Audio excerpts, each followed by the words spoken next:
میں جب لاہور سے آ رہا تھا تقریباً کوئی 1 بجے کا ٹائم تھا. آپ یقین کریں کہ جب میں وہاں پہنچا تو وہاں بو آ رہی تھی. میں ناک پکڑ کے اپنے کمرے تک میں گیا.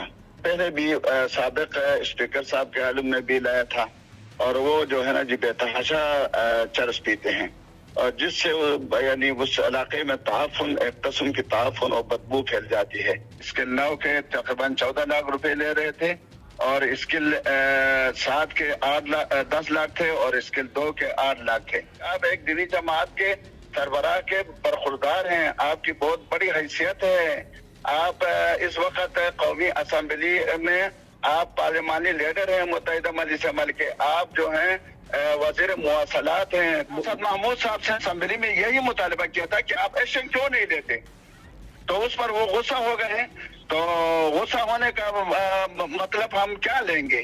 جی اسلامی جمہوریہ پاکستان سے میں ہوں وقار بگا اور آپ دیکھ رہے ہیں سیاست.pk. اس وقت میرے ساتھ موجود ہیں مولانا عبدالاکبر چترالی. مولانا صاحب, آپ نے ایک سٹیٹمنٹ دی تھی اور آپ نے کہا کہ پارلیمنٹ لارجز میں منشیات کی بدبو آتی ہے. مقدس ایوان کو سر یہ کون لوگ ہیں جنہوں نے گندا کیا ہوا ہے؟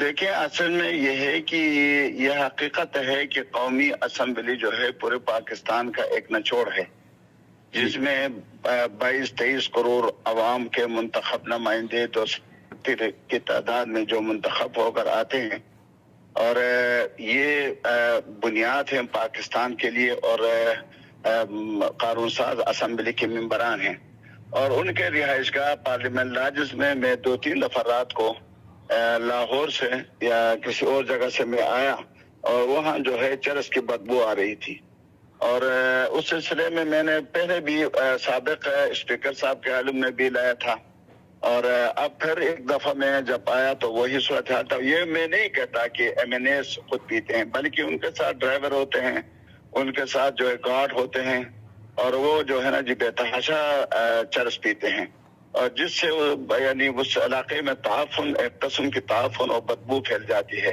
اور میں جب لاہور سے آ رہا تھا تقریباً کوئی 1 بجے کا ٹائم تھا. آپ یقین کریں کہ جب میں وہاں پہنچا تو وہاں بو آ رہی تھی. میں ناک پکڑ کے اپنے کمرے تک میں گیا. تو یہ صورتحال ہے اور اس صورتحال کو بحال یہ ذمہ داری ہے اسپیکر صاحب کی, ڈپٹی اسپیکر صاحب کی, کیونکہ یہ ان کے اس میں مینڈیٹ میں آتا ہے اور یہاں جو ہے نا امر بالمعروف اور نہی عن المنکر کا ایک نظام ہونا چاہیے اور اس پر خصوصی توجہ ہونی چاہیے. بالکل مولانا صاحب, خصوصی توجہ تو ہونی چاہیے, مگر آپ کی سٹیٹمنٹ پر آپ کے اپنے ہی کولیگ ناراض ہوئے ہیں اور انہیں یہ بات بڑی ناگوار گزری ہے. وہ اس لیے ناراض ہوئے کہ ان کا کہنا یہ تھا کہ آپ اس کو فلور آف دا ہاؤس نہیں کہنا چاہیے تھا. وہ بعد میں مجھ سے ملے. بہرحال سر, علی گوہر بلوچ جو حکومتی رکن ہے, علی گوہر بلوچ انتہائی اچھے انسان ہیں اور میرے دوست ہیں, میرے یار ہیں, میرے کولیگ ہیں. میں ان کا حقیقت یہ ہے کہ مسلم لیگ کے تمام اراکین میں سے میں جس کا احترام نہیں کرتا ہوں ان میں سے ایک علی گوہر بلوچ ہیں.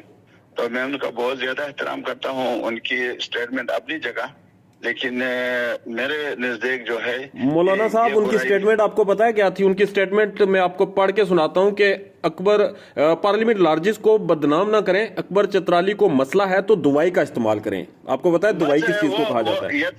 یہ تو کہتے رہتے ہیں نا ساتھی, جو تو کہتے ہیں مذاق ازرا ہے مذاق. انہوں نے ہانس بھی پڑا. اس کے بعد آپ نے دیکھا ہوگا ان کا وہ دیکھیں, وہ جب بات کر رہا تھا اس کے چہرے کی ریٹنگ کو دیکھیں, اس کے مسکراہٹ کو دیکھیں, تو وہ ایک قسم کے گپ کی شکل میں کہہ رہا تھا. بہرحال مولانا صاحب, اس وقت آپ نے چلیں جو بھی سٹیٹمنٹ دی, اس سے پہلے بھی خبریں سامنے آتی رہی ہیں اور خبریں یہ بھی آتی رہی ہیں کہ پارلیمنٹ لارجز میں شراب و کباب کی محفلیں بھی ہوتی ہیں اور دیگر اس طرح کی چیزیں بھی سامنے آتی رہی ہیں. کیا اس طرح کی ایکٹیویٹیز ہوتی ہیں وہاں پر, اور جو خبریں آئیں پھر ان خبروں کو دبا دیا گیا؟ بھائی بات یہ ہے کہ میرا ایک طریقہ ہے. میں جب اسمبلی اجلاس سے واپس آتا ہوں اپنے کمرے میں چلا جاتا ہوں, اس کے بعد میں باہر نہیں نکلتا. آپ یقین کریں میں عشاء کی نماز جو ہے اپنے کمرے میں پڑھتا ہوں اور صبح تک پھر میں نکلتا نہیں ہوں. صبح صرف واک کے لیے, نماز کے بعد واک کے لیے میں نکلتا ہوں اور کچھ دیر واک کے بعد پھر آ کر ناشتہ میں کر لیتا ہوں. رات کو میں باہر نکلتا ہی نہیں, یہ میری عادت ہی نہیں ہے. اچھا,